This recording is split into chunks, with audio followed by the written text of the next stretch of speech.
Inirekomenda na ng PNP-CIDG sa Justice Department ang pagsasampa ng kasong obstruction of justice laban kay Senador Robin Padilla at iba pang tumulong para umano makapuslit palabas ng Senado si Senador Ronald De La Rosa. May umaarangkadang balita si Willie Delgado Jr. Hindi lang simpleng nakisabay sa sasakyan. Ito ang naging konklusyon ng Criminal Investigation and Detection Group matapos mabuo ang investigasyon sa pag-alis umano ni Senator Ronald Bato de la Rosa sa Senado noong madaling araw ng Mayo 14.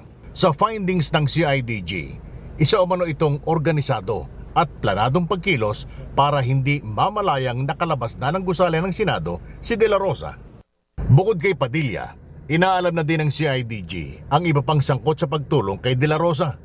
Nakita rin kasi ng CIDG sa investigasyon na may isa pang sasakyan na sumusunod sa convoy na nagsilbing security escort at backup vehicle.